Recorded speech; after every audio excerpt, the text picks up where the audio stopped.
In the late 3rd century, Rome's economy was in shambles, plagued by rampant inflation and a devalued currency. Soldiers struggled as their pay lost value, creating unrest and diminishing loyalty. The oppressive heat of the Mediterranean summers only heightened their misery, making the already grueling marches even more unbearable. Heavy taxation crushed the common people, driving many into poverty and despair.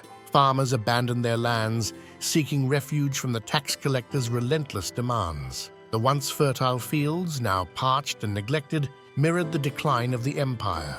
On the frontiers, Roman legions faced relentless barbarian invasions. The cold winds of the northern borders brought fear and uncertainty as tribes like the Goths, Vandals, and Huns pushed into Roman territories. The soldiers felt the weight of each impending battle, their resolve tested by the harsh winters and the ever-present threat of death. In 378 CE, the Battle of Adrianople was a catastrophic defeat for Rome. The Goths, emboldened by their victory, wreaked havoc, leaving the Roman army decimated and morale shattered. Generals grappled with the bitter realization that the empire's invincibility was an illusion. Rome's internal politics were in disarray, with emperors frequently overthrown and assassinated.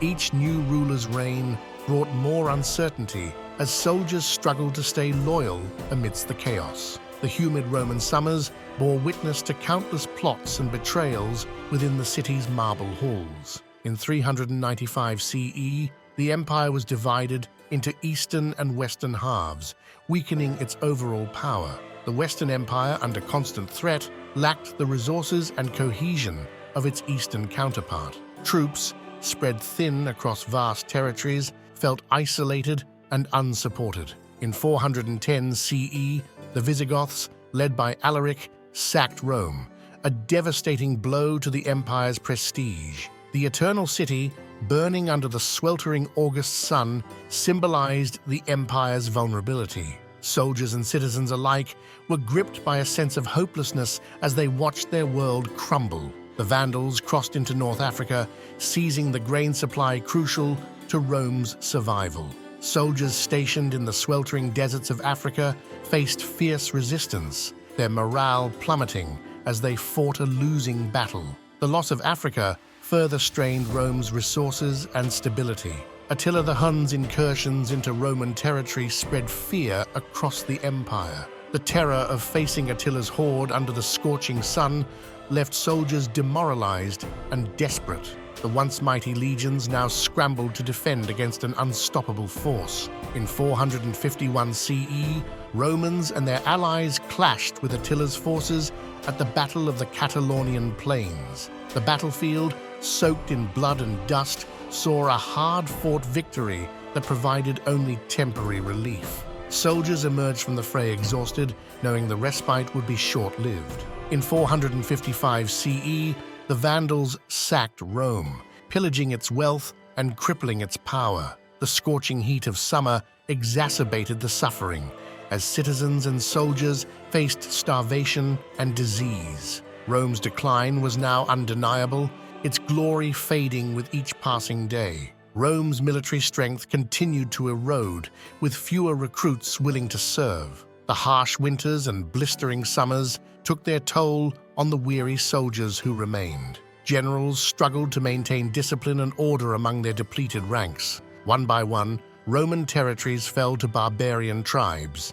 The empire's borders, once formidable, now seemed fragile and porous. Soldiers marching through harsh climates felt the weight of each lost province as the empire shrank before their eyes. In 476 CE, Odoacer, a Germanic chieftain, deposed the last Roman emperor, Romulus Augustulus. The autumn air was crisp, yet heavy with the finality of Rome's fall. The soldiers, now serving a barbarian king, felt a deep sense of betrayal and loss. The Eastern Roman Empire, or Byzantine Empire, continued to thrive, while the West languished. The shift in power dynamics left Western soldiers feeling abandoned and disillusioned. The cold Byzantine winters contrasted sharply with the warm memories of Rome's former glory. The fall of the Western Empire brought about significant cultural shifts. Latin gave way to local languages, and Roman customs blended with those of the invaders.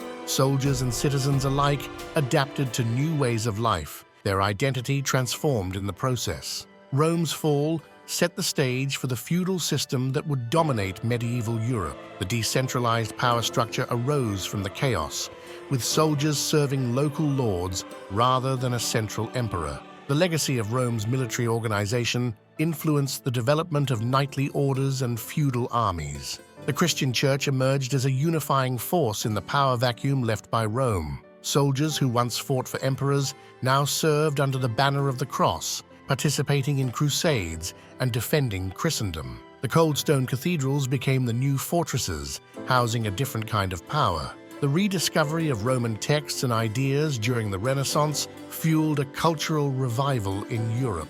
Scholars and artists looked to Rome's past for inspiration, resurrecting its ideals in a new era. The soldiers of the Renaissance, clad in armor and wielding swords, carried forth the legacy of Roman military discipline and strategy.